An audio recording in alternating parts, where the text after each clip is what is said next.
జై శ్రీరామ్. శ్రీమాత్రే నమః. శ్రీ గురుభ్యో నమః.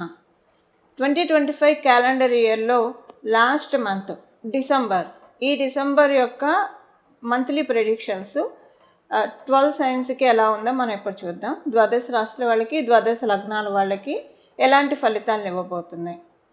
దాంతోపాటు ప్రతి కొత్త సంవత్సరం కూడా క్యాలెండర్ ఇయర్ మారుతూ ఉన్నప్పుడు, అంటే మనకి డిసెంబర్ అయ్యాక ఇంకా వచ్చేది 2026 కాబట్టి క్యాలెండర్ ఇయర్ మారేప్పుడు చాలామందికి న్యూ రెజల్యూషన్స్ వాళ్ళ లైఫ్లో తీసుకునే అలవాటు ఉంటుంది. కొంతమంది తీసుకుంటారు, కొంతమంది తీసుకోరు.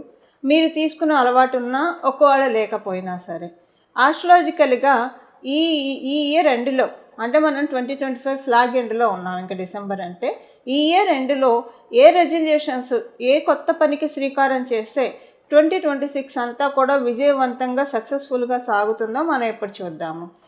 అది మీ ప్రతి రాశి వాళ్ళకి అది డిఫర్ అవుతుంది. సో ఆస్ట్రాలజికల్ సజెషన్ ఏంటో కూడా మనం ఇప్పుడు చూద్దాం. గోచారంలో ఉన్న గ్రహస్థితులు ఏ కొత్త పనికి శ్రీకారం చుట్టడానికి లేదా ఏ న్యూ రెజల్యూషన్కి సపోర్ట్ చేస్తుందో ఇది ఇప్పుడు మనం చూద్దాం. అన్నిటికంటే ముందుగా గోచారంలో ఉన్న గ్రహ గమనాలను తెలుసుకుందాము. ఈ మొదటి వారంలో గురు భగవానుడు కర్కాటక రాశిలో ఉంటూ మొదటి వారాంతంలో మిథున రాశిలోకి ఆయన వెళ్తున్నాడు. అలాగే కేతుదేవుడు సింహరాశిలో ఆయన సంచారం సాగుతూ ఉంది. బుధుడు తులారాశిలో ఉంటాడు. తులారాశిలో 6వ తారీఖు వరకు ఉండి 7వ తారీఖు నుంచి తులారాశి నుంచి ఆయన వృశ్చిక రాశిలో స్టెప్ ఇన్ అవుతూ ఉన్నారు బుధదేవుడు. అలాగే మనకి వృశ్చిక రాశిలో సూర్యనారాయణమూర్తి, మంగళ్, శుక్రాచార్యుల వారి సంచారం జరుగుతోంది. వృశ్చిక రాశిలో ఉన్న వీళ్ళు మంగళ్ వచ్చేసేసి మనకి 8వ తారీఖు నుంచి వృశ్చిక రాశిలో నుంచి ధనుసు రాశిలోకి ఆయన స్టెప్ ఇన్ అవుతున్నారు. 16వ తారీఖు నుంచి సూర్యనారాయణమూర్తి ధనుసు రాశిలోకి అడుగు పెడతాడు. అప్పటి నుంచే మనకి దేవతలకి బ్రాహ్మీ ముహూర్తం అని చెప్తాం. ఆ సమయము ఇంకా నన్నాళ్ళు, దాన్నే మనము వేదిక్ క్యాలెండర్ ప్రకారము ధనుర్మాసం అని కూడా వ్యవహరిస్తాము. ఇది చాలా శుభాంశాలతో కూడుకొని ఉంటుంది. దీని గురించి మనం ఒక సపరేట్ వీడియోలో తెలుసుకుందాం. ధనుర్మాసంలో ఈసారి వచ్చే ఈసారి ఉన్న గ్రహస్థితుల రీత్యా ధనుర్మాసంలో ఎలాంటి స్పెషల్ రిచువల్ చేస్తే ఆస్పిషియస్గా మనకు ఉంటుంది, స్పిరిచువల్ రిచువల్ ఏం చేయాలి, ఆధ్యాత్మిక సాధన ఏం చేయాలి అన్నది కూడా మనం చూద్దాం, వేరే వీడియోలో చూద్దాము. 16వ తారీఖు నుంచి ధనుసు రాశిలోకి సూర్యనారాయణమూర్తి ఆయన పాదాన్ని మోపబోతూ ఉన్నారు. అలాగే శుక్రాచార్యుల వారు కూడా వృశ్చిక రాశిలో 20వ తారీఖు వరకు ఆయన సంచారం సాగించి వృశ్చిక రాశిలో ఆయన సంచారం ముగిసిన తర్వాత ధనుసు రాశిలోకి ఆయన కూడా శుక్రభగవానుడు కూడా ఎంటర్ అవుతూ ఉన్నారు. రాహుదేవుడు కుంభరాశిలో సంచారము, అలాగే శనైశ్వరుడు ఆఖరిదైన మీనరాశిలో సంచారము. ఈ మాసంలో గోచారంలో స్పెషల్ అట్రాక్షన్ ఏదన్నా ఉందా అంటే ఫ్లాగ్ ఎండ్లో ఉన్నాం. 2025 క్యాలెండర్ ఇయర్ ఫ్లాగ్ ఎండ్లో ఈ గోచారంలో గ్రహదేవతలు ఏమన్నా ప్రత్యేక అంశాలను సూచిస్తున్నాయి అంటే డెఫినెట్గా ఒక ప్రత్యేక అంశం సూచిస్తుంది. అదేంటంటే వృశ్చిక మరియు ధనుసు రాశి, ఈ 2 రాశుల్లో 3 గ్రహాలు, అంటే ఒక రోజు వరకు అయితే 4 గ్రహాలు కూడా ఉంటాయి. అక్కడ 3 గ్రహాలు సంచారం జరుగుతుంది. మొదట అయితే ఫస్ట్ 1 వీక్ వరకు సూర్యనారాయణమూర్తి, మంగళ, శుక్రుడు వీళ్ళిద్దరూ కూడా వృశ్చిక రాశిలో ఉంటారు. తర్వాత బుధ భగవానుడు జాయిన్ అవుతాడు. కానీ ఆ తర్వాత మళ్ళీ ధనుసు రాశిలో కూడా 21 నుంచి సూర్యనారాయణమూర్తి, మంగళ్ మరియు శుక్రాచార్యులు వీళ్ళ ముగ్గురు సంచారం మళ్ళీ సాగుతుంది. సో వీళ్ళ ముగ్గురు ఏకమాసంలో ఒకటే నెలలో 2 రాసుల్లో వాళ్ళ ముగ్గురు కలిసి ట్రావెల్ చేస్తూ ఉన్నారు. జంట గ్రహ కూటమి అని చెప్తాము, గ్రహ కూటమి అని చెప్తాము. సో ఇందులో గ్రహమైత్రి, రవికుజులకి డెఫినెట్గా గ్రహమైత్రి ఉంటుంది. దాన్ని మనం సూర్యమంగళ యోగం అని కూడా చెప్తాము. సో ధనుసు రాశిలో ఉన్న రవిమంగళ యోగము చాలా స్పెషల్ సిగ్నిఫికెన్స్ని ఇస్తుంది. దాంతోపాటు మనకి ఆపోజిట్ సైన్లో అంటే మిథున రాశిలో గురు భగవానుడు దేవగురువైన బృహస్పతి ఉండడము, తర్వాత 21 నుంచి శుక్రాచార్యుల వారు కూడా ధనుసు రాశిలోకి రావడం వల్ల ఇది డెఫినెట్గా ఒక స్పెషల్ ఇండికేషన్ను ప్రతి ఒక్కళ్ళకి ఇస్తుంది. అవేంటో కూడా మనం ఇప్పుడు చూద్దాం. ఏం స్పెషల్ ఇండికేషన్ ఇస్తుంది, దీనివల్ల ఎలాంటి ఉపయోగాలు మనకి 2026 ఓపెనింగ్లోనే మనం చూడగలుగుతాం. ఇప్పుడు మనకి క్యాలెండర్ ఇయర్ స్టార్టింగే మన వేదిక్ క్యాలెండర్ ప్రకారం అంటే ఉగాది ప్రకారం కావచ్చు, లేదా మనకి ఇంగ్లీష్ క్యాలెండర్ ప్రకారం 2026 ఏదైనా ఇయర్ స్టార్టింగు మనకి ఆస్పిషియస్ థింగ్స్ తోటి ఓపెన్ అయితే చాలా హాయిగా అనిపిస్తుంది. చక్కటి శుభ సూచనలు కనిపిస్తూ ఉన్నాయి. ఈ ఇయర్ అంతా మనకి హ్యాపీగా ఉంటుంది అని ఒక సెంటిమెంట్గా కూడా ఉంటుంది. అలాంటివి ఏమున్నాయో ద్వాదశ రాశుల వాళ్ళకి, ద్వాదశ లగ్నాల వాళ్ళకి కూడా మనం ఇప్పుడు చూద్దాము. మనం ఇంగ్లీష్ క్యాలెండర్ ప్రకారము ఈ 2025 ఎండ్లో ఉన్నాము. 2026 స్టార్టింగ్లో ఉండే ఫలితాలు ఈ డిసెంబర్లో మనకి ఇప్పుడు అప్లికేబిలిటీ ఉంటుంది. చాలా స్పెషల్ గోచారంలో గ్రహస్థితులు చాలా విశేషాంశాలతో కూడుకొని ఉన్నది. మనకి ఇందులో ఈ ధనుర్మాసం ఈ మాసంలోనే వస్తుంది, డిసెంబర్లోనే ధనుర్మాసం కూడా వస్తుంది. చాలా ఆస్పిషియస్ టైం అండి. అంటే సాకార శక్తులు మనకి విశ్వంలో చాలా బాగా రాజ్యం మేలే శుభ సమయం, ఖచ్చితంగా శుభ సమయము. దీన్ని మనమందరం కూడా సద్వినియోగం చేసుకొని మంచి శుభాంశాలు ఇప్పుడు మన జన్మజాతకములో ఆల్రెడీ మంచి పీరియడ్లో మనం ఉంటే ఇవి ఇంకా యాడెడ్ అవుతాయి. ఒక బఫర్ అవుతుంది, బోనస్ అవుతుంది, మనకి ఒక మైలేజ్ ఇస్తుంది. గోచారం ఎప్పుడైనా సరే మన జన్మజాతకం బాగుంటే మైలేజ్ ఇస్తుంది మన జాతకానికి. మన జాతకం బాగోకుండా గోచారం బాగుంది అనుకోండి, అప్పుడు ఏంటంటే సస్టైనెన్స్ ఇస్తుంది. సపోజ్ గోచారము బాగాలేదు, మన జాతకం బాగుంటే అప్పుడు గోచారము న్యూట్రల్గా ఉన్నట్టు. ఒకవేళ జన్మజాతకము బాగాలేదు, గోచారము బాగోలేదంటే అప్పుడు అడ్వర్స్ రిజల్ట్స్ ఉంటాయి. దానికోసమే పరిహారాలు చేసుకుంటే కనుక ఈ మంత్ డిసెంబర్కి ఏ పరిహారం చేసుకుంటే ఈ మంత్ అంతా మనకి అడ్వర్స్ రిజల్ట్స్ చూడకుండా వెళ్తామో అలాంటివి మనం చేసుకోవడం, అదే కదా మనం చేయగలిగేది. ఇది ఒక జ్యోతిష్యము, ఒక టార్చ్ లైట్ అవ్వచ్చు, లేదా ఒక కాంతి వెలుగు కదా, ఒక జ్యోతి అన్నమాట. ఒక జ్యోతి ఉన్నప్పుడు మన పక్కన పాము ఉందా, తేలు ఉందా, లేకపోతే పూలు ఉన్నాయా, అవన్నీ కనిపిస్తాయి. ఒకవేళ పాము అలాంటివి ఉంటే అక్కడి నుంచి వెళ్ళిపోతాం, మనం అక్కడ కూర్చోం కదా. అంటే దోషాలు అనుకోండి, మీకు అర్థమయ్యే చెప్పాలంటే ఒక దోషం అనుకోండి, ట్రబుల్ అనుకోండి. జ్యోతిష్యం ఒక లైట్ వేయడం వల్ల ఈ ట్రబుల్స్ నుంచి మనం సేఫ్ గార్డ్ చేసుకుంటాం. లైట్ లేకుండా చీకట్లో ఉంటే మన పక్కన ఉన్నది పూలైతే ప్రమాదం లేదు, పాము తేలు ఇలాంటివి అయితే కనిపించవు చీకట్లో, అవి కాటేయడానికి అవకాశం ఉంటుంది. అప్పుడు ఏంటంటే మళ్ళీ వాటికి విరుగుడు మందులు ఇవన్నీ ఉంటాయి. ఇవన్నీ లేకుండా ఈ గోచార ఫలితాలు తెలుసుకోవడము, తద్వారా వాటికి సంబంధించిన చిన్న సింపుల్ రెమెడీస్ చేసుకోవడం వల్ల మన లైఫ్లో లైట్ ఒకటి ఉంటుంది. మళ్ళీ జన్మజాతకాన్ని అనుసరించి ఈ గోచారంలో కూడా బాగుంటే నేను చెప్పినట్టు మైలేజ్ అవుతుంది, రెండు బాగుంటే. సో ఇలా మనం చూసుకోవాలి. ఇప్పుడు ద్వాదశ రాశుల వాళ్ళకి, ద్వాదశ లగ్నాల వాళ్ళకి 2025 ఇయర్ లాస్ట్ మంత్ అయిన డిసెంబర్ ఎలాంటి ఫలితాన్ని ఇవ్వబోతుందో ఒక్కసారి మనం చూద్దాం. కన్యా రాశి, కన్యా లగ్నంలో పుట్టిన వాళ్ళకి ఈ 2025 calendar year last month December, ఇంకా 2026కి కర్టన్ రైజర్ కూడా ఈ మంతే.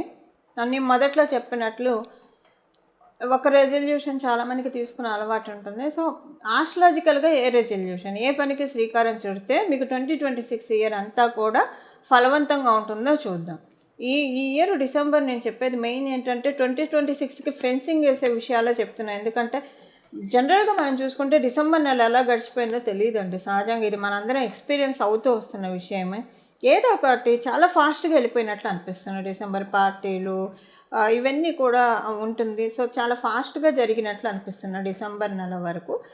అసలు మనకి దీపావళి మనకి దసరా నుంచే మొదలవుతుంది. ఒక రకంగా చెప్పాలంటే అసలు శ్రావణ మాసం నుంచే స్టార్ట్ అవుతుంది. కానీ ఈ డిసెంబర్ మటుకు గిర్రం తిరుగుతుంది.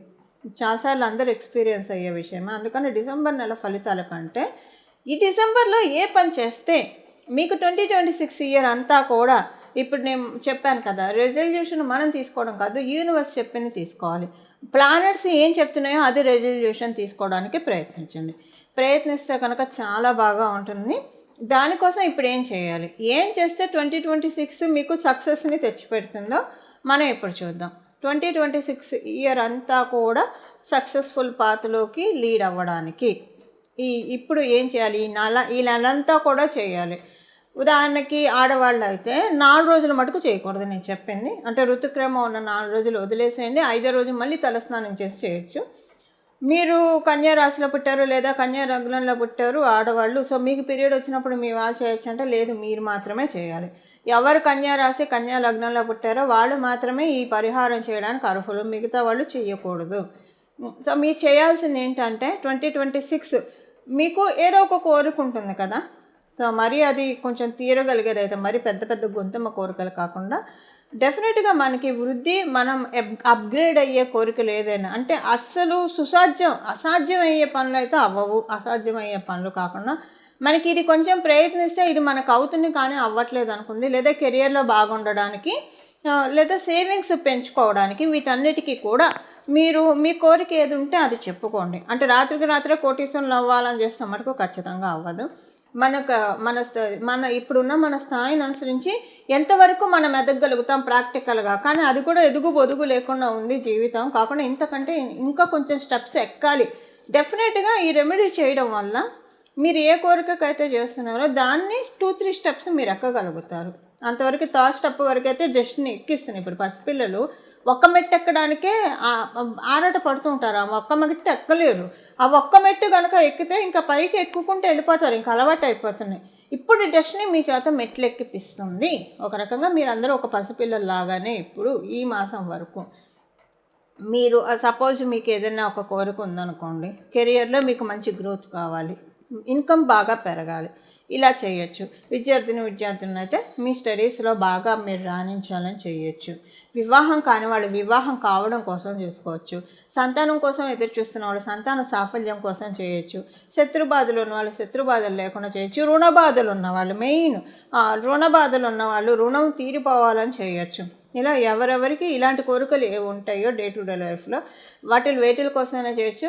లేదు ఇవేమీ మాకు కోరికలు ఏం పెట్టుకోకుండా చేసుకున్నామంటే ఇంకా బెస్ట్. ఎందుకంటే యూనివర్స్కి తెలుసు మనకి ఏది ఇవ్వాలో అది ఇస్తుంది, ఖచ్చితంగా మంచిగా ఇస్తుంది. మనం కోరుకునే దానికంటే రెట్టింపు ఇస్తుంది. ఫలితాలు ఆశించకుండా చేస్తే ఇంకా మంచిది. లేకపోయినా ఇలాగైనా చేసుకోవచ్చు. ఇప్పుడు ఏం చేయాలో మనం చూద్దాము. డిసెంబర్ 1 నుంచి ప్రతిరోజు కూడా ఒక కొంచెం అమౌంట్ మీరు అనుకొని అది ప్రతిరోజు క్రమం తప్పకుండా ఎవరికైనా డొనేట్ చేస్తూ ఉండండి. అంటే ఒక బెగ్గర్స్కి ఇవ్వడం కావచ్చు, లేదా రోడ్లు ఊడ్చే వాళ్ళకి ఇవ్వడం కావచ్చు, ఎవరో ఒకళ్ళకి ఇస్తూ ఉండండి. లేదా ఒక మూగజీవికి ఆహారం తినిపించడము. రోజులో మీరు ఎంత ఇవ్వగలిగితే అంత ఇవ్వండి, మీరు ఎంత చేయగలిగితే అంత మీరు చేయండి. లేదా రోజు మీకు అలా చేయడానికి కుదరకపోతే ప్రతిరోజు మీరు ఇంత అమౌంట్ అని పక్కన పెట్టేసుకోండి. పక్కన పెట్టుకొని ఈ అమౌంట్ నేను ఈ నెలాఖరులో డొనేట్ చేస్తానని చెప్పి పక్కన పెట్టేసుకోండి. సో మొత్తం 31st వరకు అయ్యే వరకు సపోజ్ ఉదాహరణకి ప్రతిరోజు ఒక 10 రూపీస్ పెట్టుకుంటే 300 అవుతాయి. సో మీరు ఎక్కువ కూడా పెట్టుకోవచ్చు, నేను మినిమం అమౌంట్ చెప్తున్నా. సో లేదా కొంతమంది మీకు ఎంత మీ పాకెట్ ఎంత అనుకూలిస్తే అంత పెట్టుకోండి, దీనికి ఇంత అని లిమిట్ లేదు. లోబతం చూపించకండి, మీరు ఎక్కువ పెట్టుకోగలుగుతారు. సో డొనేషన్కి మీరు కనీసం ఒక 50 రూపాయలు ప్రతిరోజు పెట్టుకోగలుగుతారు అంటే నా మంత్ ఎండ్కి 1500 లేదా 3000 మీరు ఎంతైనా మీరు ఇవ్వచ్చండి. సో మంత్ ఎండ్కి మీరు మినిమం 150 కంటే ఎక్కువ అయితే ఉండాలి. మరి 150 తక్కువ అయితే చేయకండి. ఏ డొనేషన్స్ 150 వచ్చేట్టు మీరు పెట్టుకోండి. లేదా మీరు ఎంత ఎక్కువ చేయగలిగితే అంత, మీ శక్తిని అనుసరించి రోజు ఒకటే అమౌంట్ పెట్టాలని కూడా లేదు. సపోజ్ మీరు ఎవరికైనా డొనేట్ చేస్తూ ఉన్నారనుకోండి, సపోజ్ గుడి దగ్గర ఉన్న యాచకులకి ఇస్తున్నారు అనుకోండి, సపోజ్ ఇవాళ ఒక 5 రూపాయలు ఇచ్చారు, రేపు 10 రూపాయలు ఇవ్వచ్చు, ఎల్లుండి 2 రూపాయలు ఇవ్వచ్చు, మీ ఇష్టం. అలా మీరు పక్కన పెట్టుకునేది కూడా మీరు ఎంత పెట్టుకోగలిగితే అంత పెట్టుకోండి. పక్కన పెట్టుకున్నదైతే ఖచ్చితంగా 31st మీరు ఎవరో ఒకళ్ళకి ఇచ్చేసేయండి, ఆ డబ్బులు ఇచ్చేసేసేయండి. ఇచ్చేసేసి ఒక్కసారి యూనివర్స్కి మీకు ఇలాంటి అవకాశాన్ని కలిగించినందుకు థ్యాంక్స్ చెప్పుకోండి. మీరు కనుక అన్నదానానికని డబ్బులు పక్కన పెట్టుకొని అది ఇస్తే ఇంకా మంచిది. సో ఇప్పుడు మనకి అన్నదానానికి ఇస్తే ఇంకా అయ్యప్పలు కూడా ఉంటారు, భక్త సమాజాలు, వాళ్ళకి అన్నదానాలు జరుగుతూ ఉంటాయి, మీరు అక్కడ కూడా ఇవ్వచ్చు. అంటే ఒకటే ప్రతిరోజు ఇంత అని పెట్టుకోవాలి, మీరు ఇంత అని పెట్టుకొని 31st కల్లా మీరు అన్నదానానికి కూడా ఇవ్వచ్చు. సో దేనికైనా మీరు అనుకోండి, ఒక గోశాలకి ఇవ్వచ్చు, దేనికైనా ఇవ్వచ్చండి, చాయిస్ మీది. డొనేషన్ కావచ్చు, ఎలాగలా డబ్బులు ఇవ్వాలి అంతే. ఇది కనుక మీరు 31st వరకు చేస్తే మీరు ఇచ్చేదైతే నిత్యం ఎవరో ఒకరికి ఇస్తూ ఉన్నారు అనుకోండి, ఇచ్చేసేయచ్చు చక్కగా. ప్రతిరోజు ఇస్తూ పోతే ఇంకా మంచిది. ఒకవేళ అలా కుదరని వాళ్ళు పక్కన పెట్టుకోండి, మర్చిపోకుండా పెట్టుకోండి. ఒక్కరోజు మర్చిపోయినా మీరు రిమైండర్ పెట్టుకుంటారో లేదా మీ డైరీలో రాసుకుంటారో, ఒక్కరోజు మర్చిపోయినా ఇది ఇంకా ఫలించదు. నెక్స్ట్ డే మళ్ళీ మీరు దాచిపెట్టుకున్నా ఇంకా మీరు ఇయర్కి అంటే ఇప్పుడు లూజ్ అయిపోతారు. కొన్ని మీరు ఇంకా మళ్ళీ ప్రాక్టీస్ చేసుకోవాలి. అందుకని దీన్ని మీరు స్ట్రాంగ్గా రిజిస్టర్ చేసుకోండి మైండ్లో ప్రతిరోజు. నేను ముందు చెప్పాను కదా, ఆడవాళ్ళకైతే నెలసరి 4 రోజులు మినహాయించండి. ఆ 4 రోజులు చేయకూడదు. మీరు కన్యా రాశిలో కన్యా లగ్నంలో పెట్టిన 5వ రోజు చక్కగా తలస్నానం చేసి మళ్ళీ స్టార్ట్ చేయండి. మళ్ళీ చేయొచ్చు. ఆ 4 రోజుల బ్రేక్ కన్సిడర్ కాదు. దీనికి కండిషన్ ఏంటంటే మిస్ అవ్వకుండా ప్రతిరోజు మీరు డొనేట్ అన్నా చేయాలి, లేదా పక్కనన్నా పెట్టుకోవాలి. ఒక చోట పెట్టుకోండి, ఒక బాక్స్లో ఒక పర్సులో పెట్టుకోండి. ఇది ఈ అన్నదాన నిమిత్తం అయితే అన్నదాన నిమిత్తం నేను దాస్తున్నాను, లేదా గోశాల నిమిత్తం నేను దాస్తున్నాను, ఒక కన్స్ట్రక్టెడ్ అవుతున్న టెంపుల్స్ నిమిత్తం నేను దాస్తున్నాను. మీరు ఎంత అయితే అంత, లేదా ఎవరికైనా అనాథ శరణాలయంలో ఇవ్వడానికి దాస్తున్నాను అలా అనుకొని ఏదో ఒక మంచి పనికి దాస్తున్నాను అని చెప్పి దాచండి. మీరు దాచి ఇలా ఇవ్వడం వల్ల విశ్వం మిమ్మల్ని గమనిస్తూ ఉంటుంది. అన్నిక్షణం పంచభూతాలు మనల్ని గమనిస్తూ ఉంటుంది. వీళ్ళకి ఇప్పుడు దాస్తున్నారు, ఇంత ఇవ్వాలని తపన పడి చేస్తూ ఉన్నారు. నేను ఇంకా వీళ్ళకి పెంచితే వీళ్ళు ఇంకా వీళ్ళ డబ్బుల్ని అప్పుడు అంటే కొంతమంది జస్ట్ అంటూ ఉంటారు కదండి, కొంతమంది దగ్గర సముద్రం నీళ్ళ లాంటివి ఎవరికి ఉపయోగపడవని, అంటే వాళ్ళు ఎవరికి ఇవ్వరు, అటు వాళ్ళు అనుభవించరు, ఇంకొకరికి ఇవ్వరు. కొంతమంది దగ్గర డబ్బులు గంగా ప్రవాహం లాంటిది, వాళ్ళు తీసుకుంటారు, అవతల వాళ్ళకి కూడా ఇస్తారు. సో మన దగ్గర ఉన్న ఇన్కమ్ ఏదైనా సరే మనం 10 మందికి పంచడానికి ప్రయత్నించడానికి, అంటే ఇలా చేస్తుంటే యూనివర్స్ విశ్వం నోటీస్ చేస్తుంది కాబట్టి ఇచ్చే స్థాయిని పెంచుతుంది. ఎప్పుడు మనకి ఇలా ఇచ్చే చేతినే ఉంచుతుంది, ఇలానే ఉంచుతుంది. ఇంకొక రకంగా మన చేయి పట్టకుండా మనకి అవకాశం అందిస్తుంది. అందువల్ల కథ దీనికి ఏంటంటే ప్రతిదానికి ఒక కండిషన్స్ ఉంటాయి. కండిషన్ ఏంటంటే ప్రతిరోజు మిస్ అవ్వకుండా చేయడమే కండిషన్, అంతే, అంతకు మించి ఇంకేం లేదు. చాలా సింపుల్ రెమెడీ, కానీ చాలా మంచి రెమెడీ. మీ 2026 ఇయర్లో మీ కోరిక ఏదైనా ఉంటే అది అవుతుంది ఇది చేసుకోవడం వల్ల. మొదట నేను చెప్పినట్టు ఇది కన్యా రాశి కన్యా లగ్నంలో పుట్టిన వాళ్ళకి ఫలితాలు. ఇప్పుడు మనం ఏ పరిహారం చేసుకోవాలో ఒక్కసారి చూద్దాం. ఈ 2025 డిసెంబర్ లాస్ట్ మంత్ అయిన డిసెంబర్లో ఇప్పుడు ఉన్న ఈ స్పెషల్ సిగ్నిఫికెన్స్ రీచ్ గోచారంలో ఉన్న గ్రహస్థితుల రీచ్ ఈ మాసము అందరూ 12 రాశుల వాళ్ళు 12 లగ్నాల వాళ్ళు చేసుకోవాల్సిన పరిహారము. ఎప్పుడైనా మనకి లక్ష్మీ అమ్మవారి కటాక్షం, శ్రీలక్ష్మి అమ్మవారి కటాక్షం చాలా కావాలి. అంటే ఒక లక్ష్మీ అమ్మవారి కటాక్షం, మనకు ఆరోగ్యం బాగా ఉంటే అమ్మవారు మనల్ని ఆరోగ్యలక్ష్మి రూపంలో మనల్ని దీవిస్తున్నట్టు. మనం సంతోషంగా ఉన్నామంటే అమ్మవారి కృప ఉంటేనే మనం సంతోషంగా ఉండగలుగుతాం. మనకు ఐశ్వర్యము భోగాలు ఉండాలన్నా అమ్మవారి కృప మనకి కావాలి. సంతాన భాగ్యం ఉండాలన్నా, దాంపత్య జీవితంలో అనుకూలతలు ఉండాలన్నా, అలాగే మన చుట్టూ ఉన్న వాళ్ళతోటి మనకి సహకారంగా ఉండాలన్నా, ప్రతి విషయంలో కూడా ఎక్కడైతే లక్ష్మీ అమ్మవారు ఉంటారో ఆ పర్టికులర్ మ్యాటర్ వరకు దరిద్రం అనేది ఉండదు. ఇప్పుడు ఎవరితోటైనా మనకి స్నేహితులతో కావచ్చు, బంధువులతో కావచ్చు, రిలేషన్ సరిగ్గా లేదంటే అక్కడ లక్ష్మీ అమ్మవారి బ్లెస్సింగ్, లక్ష్మీ అమ్మవారి ప్రెజెన్స్, శ్రీలక్ష్మి అమ్మవారి ప్రెజెన్స్ మిస్ అవుతున్నట్టే అక్కడ. అందుకని దరిద్రం అంటే ఒక డబ్బులు లేకపోవడమే కాదు, ఇవన్నీ కూడా ఒక దరిద్రాలే. మనసు ప్రశాంతంగా లేకపోవడం. ఎప్పుడైతే లక్ష్మీ అమ్మవారు మన మనసులో ఉంటారో చాలా ప్రశాంతంగా ఉంటుంది. శ్రీలక్ష్మి అమ్మవారు ఉంటే, ఆవిడ లేకపోతే జ్యేష్ఠాదేవి ఉంటుంది. అప్పుడు ఏంటంటే మనసు అల్లకొల్లోలంగా ఉంటుంది, ఆందోళనగా ఉంటుంది. ఇవన్నీ కనిపించని దరిద్రాలు. సో వీటన్నిటిని పారద్రోలడానికి, సింపుల్గా చెప్పాలంటే వీటన్నిటిని పారద్రోలడానికి డే టు డే లైఫ్లో మనం సక్సెస్ఫుల్ పాత్లో వెళ్ళాలంటే విజయలక్ష్మి రూపంలో అమ్మవారు మనందరినీ కూడా కరుణించాలి, కటాక్షించాలి. అలా ఉండడానికి, అలాగే మన జీవితంలో పరిపూర్తి శ్రీ మహాలక్ష్మి అమ్మవారి కృపా కటాక్షాన్ని పొందడానికి ఏ పరిహారం చేసుకోవాలో ఇప్పుడు మనం చూద్దాం. ఈ డిసెంబర్ నెల మొత్తము, అలాగే మీకు వీలుంటే తర్వాత జనవరి తర్వాత నెలల్లో కూడా ఇది కంటిన్యూ చేస్తూ ఉంటే చాలా బాగా అనిపిస్తుందండి మీకు. ఇది వింటే మటుకు ఇప్పుడు నేను చెప్పింది చదవడానికి కానీ వినడానికి కానీ ప్రయత్నించండి. ఏది చేసినా పర్లా మీ కన్వీనియన్స్ని బట్టి చేయండి. ఈ కలియుగంలో సంకల్పం చాలు. ఏదో రకంగా అంటే ఇప్పుడు నాకు చదవడానికి అవ్వట్లేదని స్కిప్ చేసే బదులు వినండి, ఏదో ఒకటి పర్వాలేదు. వినాల్సింది ఏంటంటే శ్రీలక్ష్మి హృదయ స్తోత్రం. ఇది మీరు చదవడానికి కానీ వినడానికి కానీ ప్రయత్నించండి. మీరు ఒక 3 days ఇది చదవడం కానీ వినడం కానీ చేస్తే మీరే వదిలిపెట్టరు, చాలా బాగా అనిపిస్తుంది. ఫస్ట్ ఏంటంటే మనలో కూడా అందరం ద్విగుణీకృతం అయినట్టు మనం నోటీస్ చేస్తాము. ఏంటంటే మన ప్రెజెన్స్, మన అపీరెన్స్ బాగుంటే సగం మన కాన్ఫిడెన్స్ అక్కడ వస్తుంది. మన గెస్చర్ బాగుంటే మన కాన్ఫిడెన్స్ అక్కడ వస్తుంది. ఇప్పుడు చూడండి, కాన్ఫిడెన్స్ సగం బలం. మనం చక్కగా ఉన్నామంటే, నీట్ అపీరెన్స్ ఉందంటే చూసే వాళ్ళకి చాలా అబ్బా వీళ్ళని చూస్తే హాయిగా అనిపిస్తుంది అని అనుకున్నారు అంటే వాళ్ళ దృష్టి మన వైపు చాలా పాజిటివ్గా ఉంటుంది. అలాగే మనం కూడా చక్కగా చూడముచ్చటగా ఉంటే మనకి కూడా కాన్ఫిడెన్స్ పెరుగుతుంది కదా. ఫస్ట్ 3-4 daysలో మీకు ఇది డెఫినెట్గా జరుగుతుంది. జరిగిన వాళ్ళు నాకు కమెంట్స్లో పెట్టండి. డెఫినెట్గా అమ్మవారి కృప, ఇది అమ్మవారి కృప అండి. శ్రీలక్ష్మి అమ్మవారి అనుగ్రహం అలా ఉంటుంది. ఇది చేయండి. దీంతోపాటు శ్రీమన్నారాయణ గోవిందనామాలు కూడా ఇది చదివాక ఉత్తగా అమ్మవారిని ఆరాధిస్తే ఎప్పుడు కూడా అమ్మవారు సంతోషించరు. అది అమ్మవారు ఎప్పుడు అప్రిషియేట్ చేయరు. ఎప్పుడు అమ్మవారు అప్రిషియేట్ చేస్తారు, ఎప్పుడు సంతోషిస్తారు, మన అమ్మవారితో పాటు అయ్యవారిని కూడా స్తోత్రం చేయాలి. మీరు విష్ణు సహస్రనామ స్తోత్రం చదవగలిగే ఇది ఉంటే కనుక ఇంకా మంచిది. విష్ణు సహస్రనామం చదవండి, లేదా కృష్ణాష్టకం చదవండి, లేదా గోవిందనామాలు, ఇలా ఏవైనా సరే చదవడానికి ప్రయత్నించండి. అంత మంగళంగా శుభకరంగా ఉంటుంది. అందరికీ కూడా 2026 నూతన సంవత్సర శుభాకాంక్షలు. హ్యాపీ న్యూ ఇయర్ అందరికీ కూడా.